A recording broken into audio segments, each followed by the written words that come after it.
If Christ is king, how should the Christian consider the kingdoms of this world?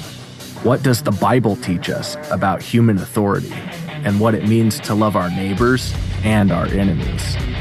Before we render unto Caesar what is Caesar's, let's know what it means to render unto God what is God's. This is the Biblical Anarchy Podcast, the modern prophetic voice against war and empire. Hello, everybody, and welcome to another episode of the Biblical Anarchy Podcast, a project of the Libertarian Christian Institute and part of the Christians for Liberty Network. This week and every week on Biblical Anarchy, we seek to live counterculture to the empire of man and to instead seek the kingdom of God by unpacking what the Bible teaches about government, authority, and human relationships. I am your host, Jacob Winograd. So, today's episode is completely off the cuff. I have no notes, no script, just a general idea of what I want to talk about. And so hopefully Chris over at Podsworth can do a very good job of editing my ramblings to make it sound more coherent. But I've had a few interviews published on the LCI Green Room feed, which I already announced to you guys, and I hope you go over and check those conversations out. But a few of them have kind of tied together and are sort of like leading into what I want to talk about. So I had a conversation actually at the end of last year with Matt Erickson of the King Pilled podcast. And we had a conversation about Eastern Orthodoxy, and that also ventured into what it means to be a Christian and to live for the kingdom of God and to pray for that to be lived out here on earth as it is in heaven. And it was a very deep conversation. We touched on actually a lot of different things, but that was one of the main themes that I pulled out of that. I really recommend that conversation. Even though it is from last year, it's, everything we talked about was very evergreen. It wasn't pertaining to current events or anything like that. And it was just a really fun conversation. Even though I don't agree with Matt on everything, I would say our politics are probably, there's overlap, like that Venn diagram sort of model between his political views and mine. We definitely have our differences, but there's also a lot of overlap. And so it was really cool to kind of talk about the ways in which our theology and then consequently our political theology have those overlaps and those contrasts. And, I just think those are the kind of conversations I like to listen to. So if you like that kind of thing, I really highly recommend it. I'll have links for that in the show notes. And then two recent conversations that have been published. So this will be coming out on my Biblical Anarchy podcast feed about 2 weeks after my episode with Carrie Baldwin will come out, my second conversation with her, where we talked about porn and lust, modesty, sort of like Christian purity culture, and trying to come up with a proper biblical Christian understanding of these things, and in relation to some controversies that had happened. And then the other conversation is one I did. It was a dual stream for LCI and the Biblical Anarchy podcast YouTube channels, which should be up on the LCI Green Room feed as well, was the conversation I had with Preston Sprinkle. And so Preston, I interviewed him on his recent book, Exiles, The Church in the Shadow of Empire. And this conversation in this book, when I read it, really, have been tying into the things that I've been talking about on this podcast and thinking about, as well as sort of a lot of personal threads that have been sort of developing for a long time for me. And so with all these conversations in mind, I felt like this podcast episode would be a good place for me to hopefully in a coherent way have a sort of stream of consciousness rambling where I talk to you guys about this stuff and kind of open up a little bit. I opened up a little bit about this on last episode, and so I want to go into more detail about it.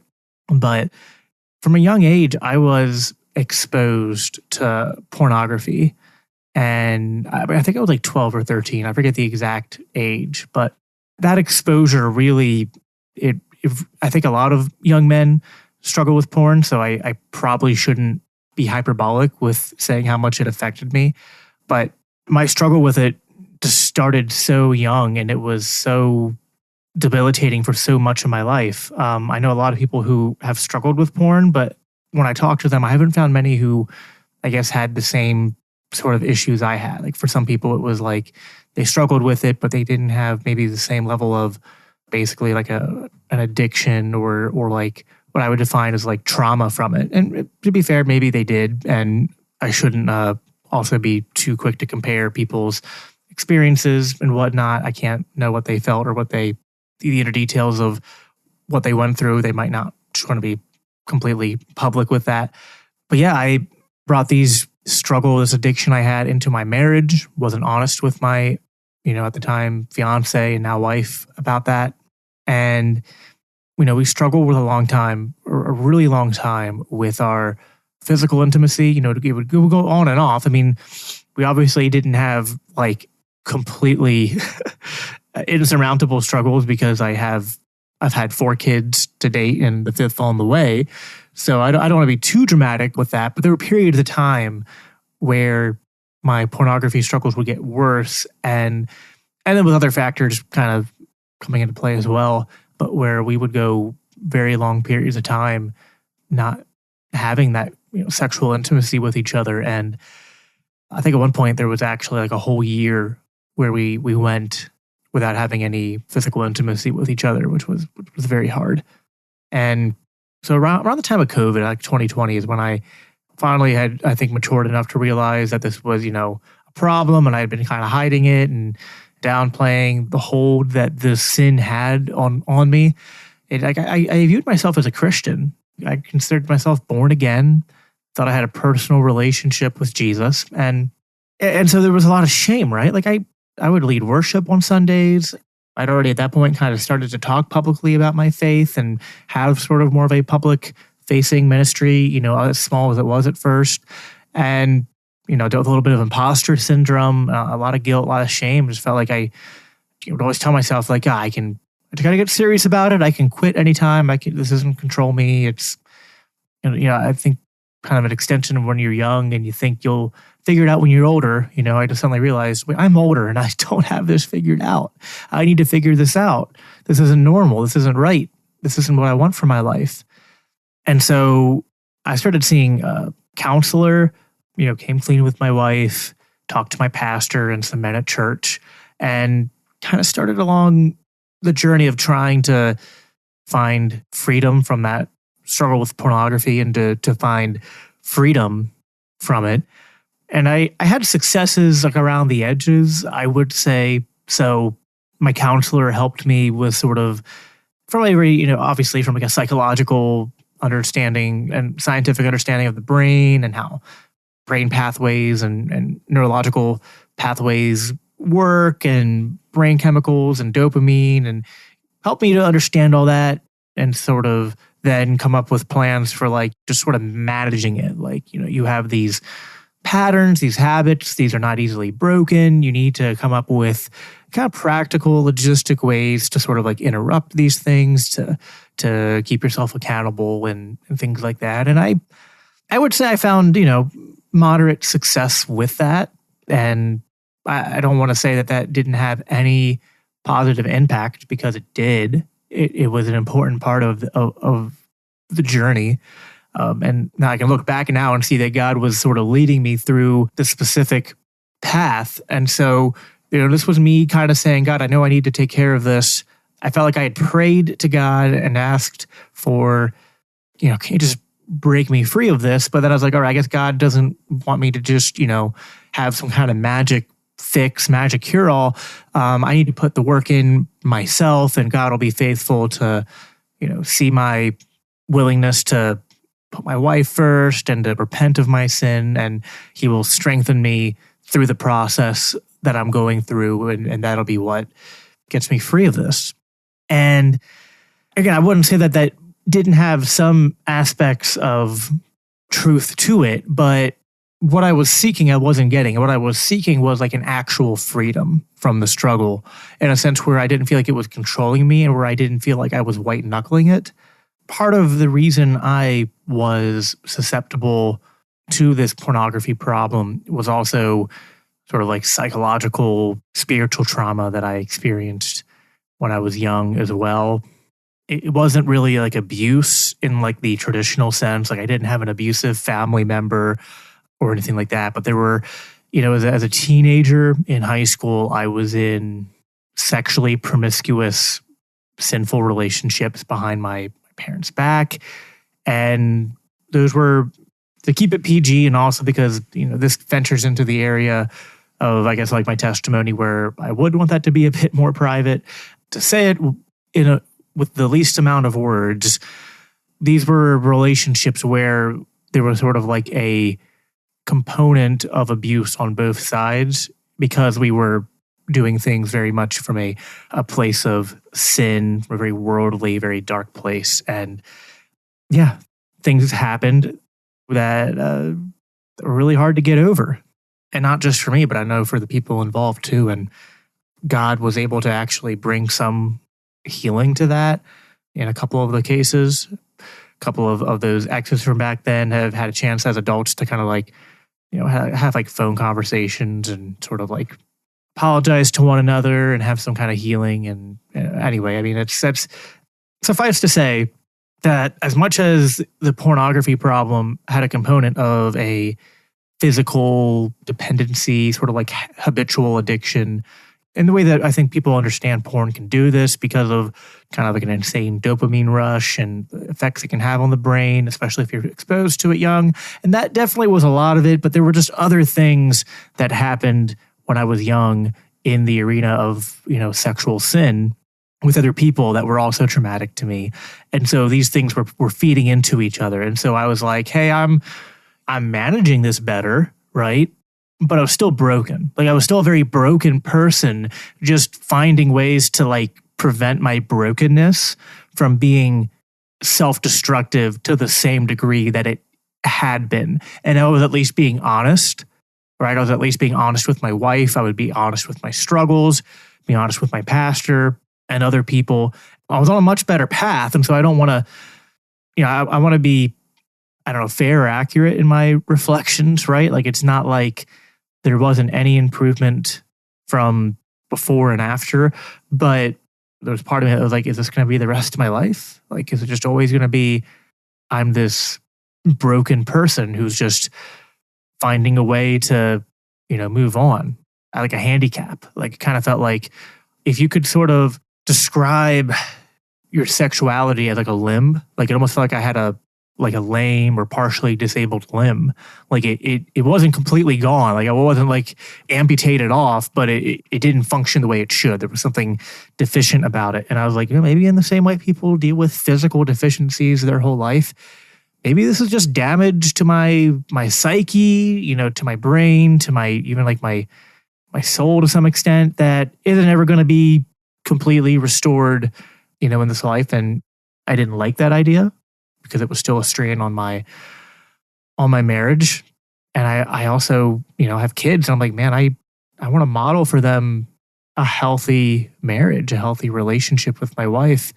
And how am I going to do that if there's still, these problems? My wife was so incredibly patient with me. I mean, just so much more than I deserved. But I could tell even then, I was like, no person can be patient forever. And I could tell she would never leave me, but I didn't want our marriage to be something that she felt like, like she's just like, well, I'm committed because I'm committed.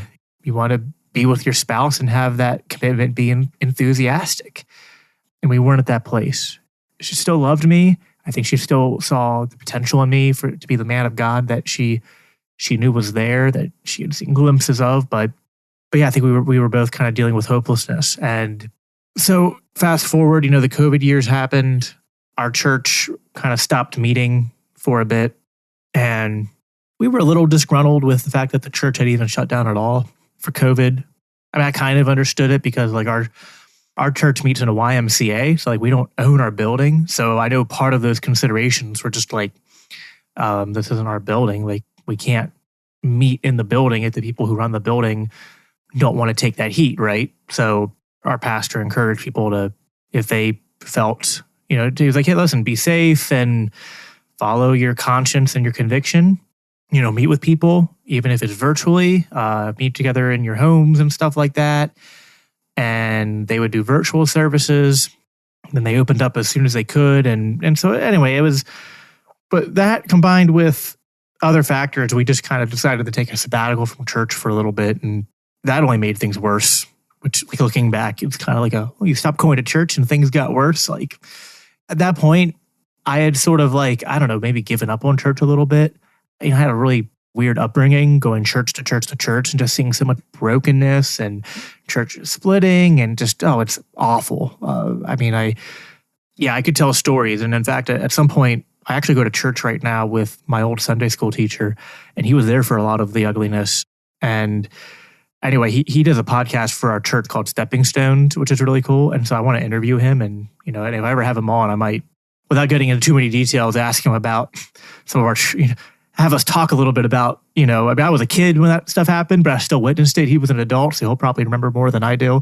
But yeah, we both sometimes reminisce about how ugly church can get, right? Like there's so many people who have been damaged by churches, and it's not surprising that some people give up on it. And even though my church wasn't a bad church by any means, but like my wife and I just felt disconnected. Like we couldn't find a way to be integrated into it. And we just felt like, my wife felt like her needs weren't being met and it was just too much work. And then the COVID restrictions and all that has added another element of complication. And so anyway, we took a sabbatical, and that did not help us, to say the least. And so I had a job change, and our fourth born, Micah, was born. And then, for the sake of time, I'm skipping over some things here, but I'm trying to include what's important. We eventually started going back to our church because we kind of realized, just long story short, taking the sabbatical hasn't been good for us, hasn't been good for our kids. Maybe going to church isn't about us. Like maybe we shouldn't be going to church because it's going to make us feel good. Maybe we're supposed to do it because it's just the right thing to do, like an act of obedience. And, especially for our kids, raising them in the right environment and stuff like that. Like we need to model a commitment to God that shows them that we take that seriously if we want to teach them those values, and also not have them be growing up in environments where they become bitter. Because we were like, man, kids pick up things. Like anyone who has kids knows that. Like they're sponges, man. You have some bitterness on you. You have some resentment on you. They pick that up real quick and they mirror it right back at you. And it's like so striking. It's so humbling. It's so convicting. And so we were kind of like, man, we don't like what we're seeing in our kids. Oh, wait, they're mirroring us. Okay, well, something needs to change. And so we decided to make those changes and go to church out of an act of obedience, with like zero expectations other than like, not for us, but like for our kids. The only expectations we had were like, God, like we're doing this out of an act of obedience to you so that it would go well for our family, for our children. And it doesn't matter if we don't connect well at the church. Doesn't matter if, we don't feel like we're having our like specific needs, like our wants met. Like going to church isn't about us, it's about you. Well, going back to church with that mindset, it was just one of those like paradigm shattering things for our family. Truly. I mean, it's not like, listen, it wasn't like, suddenly a Hallmark movie, everything was picture perfect at home. We have 4 kids, right? So there's chaos, there's messes, there's some arguments, but suddenly those things were in the context of the energy in the house feeling more peaceful and loving, and a hunger for God actually coming alive in our kids wanting to have prayer time with us, our kids wanting to listen to worship songs and to hear the Bible be read and to ask us questions. And so the tone and the spiritual kind of like backdrop of our household just flipped upside down in a way that was just so striking.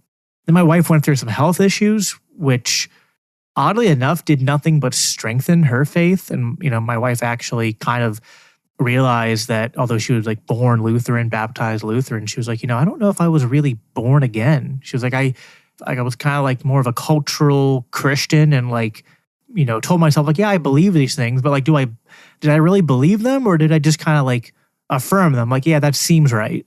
But like then suddenly she went through this like both leading up to and then through her sickness, where she was in and out of the hospital for months.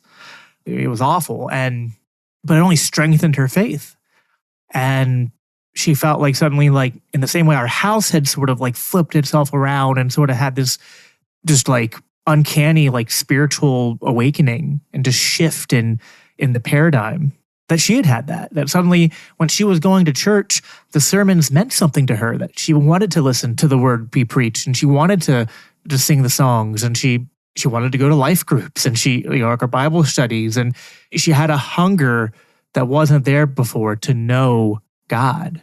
And so she actually got rebaptized as an adult because she felt like, like, I don't know if I was really Christian before now. I feel like, I've actually been born again, and now I want to proclaim that publicly and say that I'm going to live my life for Christ.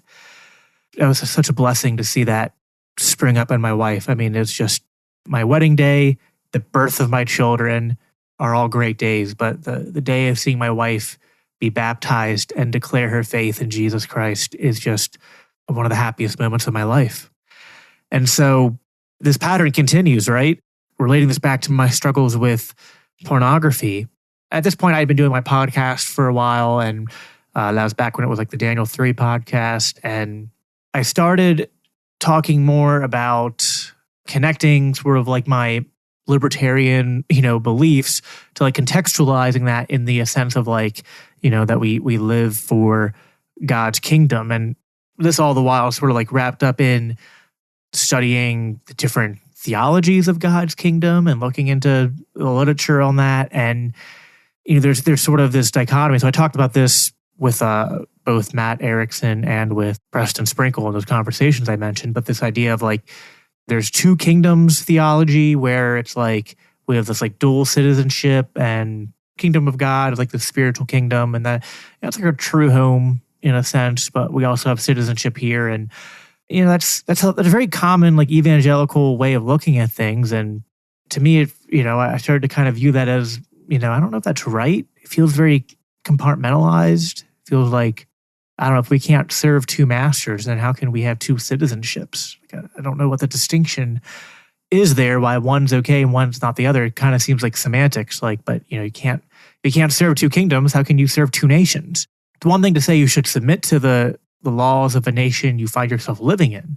It's another thing to say your allegiance belongs to it. It's another thing to view yourself as a citizen there. Like if I'm American, I can go live in France for a while and I'll submit to their laws, but I'm not French, right? It was something that Preston and I talked about. And so in the same way, it's like, well, I live in America, but I'm not. I mean, people call me American, but is that really my identity? Like, should I be going through life like, here's my American hat. Let me switch that off. Here's my hat I wear at work. And, I'm a sports fan. So like, here's my Baltimore sports fan hat. Oh, and I'm at church now. I guess I'll put my Christian hat on. I don't get that from reading the Bible as if that's the way we're supposed to live our life. And then contrast that with, there's different names for this in Reformed theology. It's Kuyperianism or comprehensive kingdom theology, and other traditions might have different labels or different ways of viewing these sort of like opposing viewpoints. But not only there's this great quote by Abraham Kuyper. It says, Christ declares mine over every square inch of creation. And I really like that. And I started to think like, well, let me back up. Within Kuyperianism, you also have, I've talked about this a lot with Kerry Baldwin and Greg Baus, right? The idea of sphere sovereignty.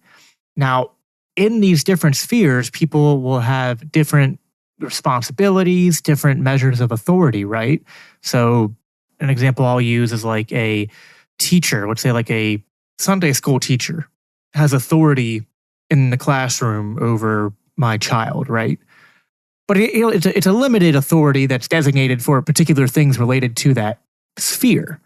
So it would be an appropriate use of the Sunday school teacher's authority to tell my child, like, no, you can't have a snack right now, or okay, now it's time to go read the Bible. I want you to go fill out this sheet with what you learned, or we don't really have homework in our church, Sunday school, but like, I guess if that were to happen, I'd be like, yeah, they told you to do it, so do it. Like if they gave them like a project to do over the course of the week and come back with, be like, yeah, that's authority that's been delegated to them, and we should submit to that. But then there's things that the Sunday school teacher wouldn't have authority over, right? Like they couldn't tell my son, you need to go to bed at 7:30, or you need to brush your teeth 3 times a day, or you can't wear these clothes to church, or I don't know, just different things, or you can't watch this TV show. Those are things that they don't have authority over my child for. I have authority for my child in those areas, right? So different spheres, will butt up against each other, but they have different designations. But what unites all these spheres is that these are spheres that exist within the natural order that God has created, and God has declared that Christ is king over Lord of all creation. So then I'm thinking about this in terms of the societal impacts, right? And this maps onto the things I talk about on my podcast in terms of libertarianism and decentralized governance, and why I think those are values that are ultimately biblical, fundamentally, and important. And then I started to realize, this is also true on an individual level. If Christ is king, is he king over my entire life? Or am I only letting him be king over my life in certain areas? Sure, he's my king when I'm talking about it on the Biblical Anarchy podcast. Sure, I'm all about saying Christ is king in that setting. Christ is my king when I'm at church. Is Christ my king when I get up in the morning and I waste 30 minutes on my phone? Is Christ my king when I'm not doing things around the house that I should be? Is Christ my king when I'm at work and I'm just trying to get by and I'm just kind of going with the flow, giving into a negative mindset, negative attitude? And is Christ king over my relationships?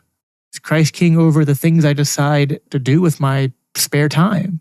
Now, some people overreact to that and be like, well, you shouldn't live your life like, I had someone tell me this once, you can't just be religious all the time. I was like, well, what do you mean? I was I kind of get what they're saying. Listen, I'm not saying that you should spend your entire existence, every waking moment, listening to worship music and praying and meditating on God. That's not what I'm saying. And so if someone just means that by well, not everything you do in life needs to be religious, I get the heart of what they're saying, but I don't know if that's the best way to describe it.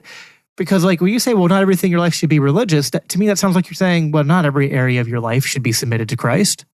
Christ shouldn't be king over all your life. That's crazy. He just needs to be king over some areas of your life. And so this realization started to convict me. And I started to, instead of me white knuckling through everything, instead of me trying to manage my brokenness and sort of just react to it, I started to realize maybe the problem is I'm just reacting to everything. And I'm reacting to everything because I'm starting out behind the 8 ball. Because the times I'm struggling are the times where I'm not putting Christ first, are the areas of my life where I haven't made Christ king. I struggle with alone time. Well, maybe the problem is I'm kind of fearing my alone time, and so I'm trying to fill it with other things to distract myself. I'm trying to fill it with other things that it's better I waste an hour on my phone or playing video games or doing whatever. At least it's not watching porn, right? But then I'm sitting there struggling with that still and falling off the wagon, getting back on it again. And I started realizing maybe this is just the wrong approach. Maybe the issue isn't that God will not set me free. Maybe he will.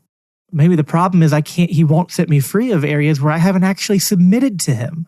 God doesn't want to set me free from my sin to just go live for the world or to go live for myself. He wants to set me free to live for him. And listen, I'm by no means saying I do this perfectly, but when I at least started to say, you know what, I'm going to live my life and try to figure out where have I not submitted to Christ yet? What area of my life have I not made Christ king in that area of my life yet? And listen, that was tough. That took God having to break me of a lot of broken thinking, a lot of laziness, a lot of slothfulness, and be more disciplined. And I'd always struggled with discipline. I realized the problem is I was trying to be more disciplined, but I wasn't seeking discipline in the things that mattered. I was just trying to fill it with things that the world were saying I needed. God's saying, no, what you need isn't more of the world's answers. What you need is me. That is then, this was last summer, when I had this mindset shift. And I didn't even count it. Like, I used to, like, people who have struggled with like addictions, they'll know what I mean. Like, you used to like count the days and the weeks and the months, and then you kind of be like, oh, I had a good stretch here, and then I fell off for a little bit, a good stretch here, and you're like tracking your progress. Sometimes I have to actually like do the work to go back in my head and figure out how long it's been since I used pornography in any way, because it's not something that's lurking in the shadows anymore, because Christ has set me free from that, because I made him king over every area of my life, which doesn't mean that I perfectly follow him, but it means that my heart is oriented towards him. It means that I am fully submitted in every area of my life. And so this is what's so cool about these conversations I've been having lately with Preston and with Matt about the kingdom of God. And this is, I kind of brought this up a little bit in my conversation that I had with Carrie when we were talking about what does the Bible teach about modesty and lust and dealing with pornography. I was like, listen, like there's a whole backdrop to this conversation that I was like, you know what, I'm going to talk about this in the next episode, because the answer to so many problems that people see in this world is not government, is not the state. Like there are so many problems where people are like, man, pornography is such a big problem, and lust is such a big problem, and premarital sex is such a big problem, and people being addicted to different drugs is such a huge problem, and the things they're teaching in public schools are so, like they're pointing to all these problems, which I agree are problems, right? And then they often fall into this trap of thinking that the state, that's the only way we have of solving it. And I'm just convinced that not only will that not work, like the state won't be able to solve it, but in many ways the state will make it worse. In many ways, when conservatives, when Christians try to create within the state the apparatuses by which they want to clamp down on problems in the culture and problems in society, that the power that they create, the institutions that they create, are then just slowly hijacked and then weaponized in the opposite direction. Because you can't overcome evil with evil. Because that which is fundamentally opposed to God, that which is fundamentally contrary to God's kingdom, to the nature of God's kingdom, cannot be used in a normative sense for good. Now, God can, in his sovereignty, use any evil for good. But that's sort of like selling Joseph into slavery, and God used that to then rescue his family. That's not, oh, well, we banned pornography and that fixed the problem. We banned gay marriage and that fixed the problem. We passed this law and that fixed the problem. I don't know how many times in history, American history, biblical history, any history, where things were as simple as we passed a law and that fixed the problem. And the only times that you can kind of maybe see we're like, oh, we passed a law here and the problem was fixed, it was usually just sort of a affirmation of a cultural change that was already happening. Things like slavery, things like racism and whatnot. Those things were already moving in that direction. And so I want to close on this, is that this testimony I've shared in light of these conversations I've had, this to me is the real mission field of what Christians need to be focusing on. And it ties everything together. The things I talk about on this podcast and my recent conversations, and just the heart of the gospel, is that freedom is so important, but freedom doesn't come from what the world has to offer. And when the Israelites asked for a king, they didn't say, give us a king because this is what you want. They said, give us a king so we can be like the other nations. They were looking to the world for solutions to their problems. But there is nothing that the world can offer that can bring life. There's nothing that the world can offer that can bring true freedom. There's nothing that the world can offer that can set people free of their bondage of sin. Only the gospel can do that. Only what Jesus did on the cross can do that. Only when we acknowledge that and when we are transformed by that and then decide that, you know what, Jesus Christ is Lord, he is King, and he died for me, and now I will live my life for him and his kingdom. That is where freedom is to be found. That is where freedom from sin is to be found. That is how we overcome the darkness of this world. That is how we push back against the things in society and the things in culture we don't like. If we just fight back using the means that the world uses, right? How are we set apart? Jesus said to the apostles, we're not supposed to be seeking like the Gentiles positions to use to rule over one another. I think that was true for them. And I think that's true even for the world. Jesus could have come and established a political kingdom, right? But he didn't. The idea of a theological kingdom in which God gives people a moral law that then, is applied through a governing structure to try to make the people righteous, that had already been tried. And if you need a refresher, it failed. And it pointed, once again, to our need for a savior. The kingdom of Israel pointed forward to the future, like I've talked about before, the true Israel of God in Christ, who would succeed where Israel failed. And so if we're going to live for Christ, if we're going to call ourselves Christians, then we need to embrace that heritage, that we are, in many ways, subversive to the world. We are subversive to the kingdoms of man, and our ways of dealing with things might seem very contrary to what people might think is like common sense or intuitive wisdom, because they're like, well, how can freedom come from submission? Like, listen, people are going to submit to something. They're either going to submit to the weight of their sin that has enslaved them and is crushing them, or they can choose to submit to Christ and find true freedom in that. And if we mix that message up with prescribing law as a means to deal with sin, that's only confusing the gospel. And listen, that's not to say that we shouldn't deal with violations of people's rights. That is, if we're talking about sphere sovereignty, that is the only designated authority to the civil magistrate, whether that's you could call it a state, or I advocate for something more decentralized in terms of how we would govern. As the name denotes, biblical anarchy, right? So I want that libertarian, anarchy, decentralized form of governance. But whatever form we have, the civil authorities are there to deal with civil matters. They're there to deal with violations of people's rights, which includes aggressions against their individual selves and the things that they own, so murder and theft and breaking of contract. But that's the extent of it. We can't use the civil magistrate to then fix problems that are ultimately at their core matters of sin, matters of the culture, matters of the spirit. Those are things that only the gospel can combat. And so we need to be partisans for the gospel, not for a political party, not for any politician. And we need to be advocating for the laws of Christ to be written on the hearts of man, not for us to try to use words on paper to try to change what only God can change. That's all I have for you guys today. I hope that I was able to tie all that together. Again, please listen to those conversations. I'll have them all linked in the show notes for you. Those were all great conversations, and they tie very much into what I'm talking about. So I will talk to you guys next week. Take care. Live for Christ. The Biblical Anarchy Podcast is a part of the Christians for Liberty Network, a project of the Libertarian Christian Institute. If you love this podcast, it helps us reach more with a message of freedom when you rate and review us on your favorite podcast apps and share with others. If you want to support the production of the Biblical Anarchy Podcast, please consider donating to the Libertarian Christian Institute at biblicalanarchypodcast.com, where you can also sign up to receive special announcements and resources related to biblical anarchy. Thanks for tuning in.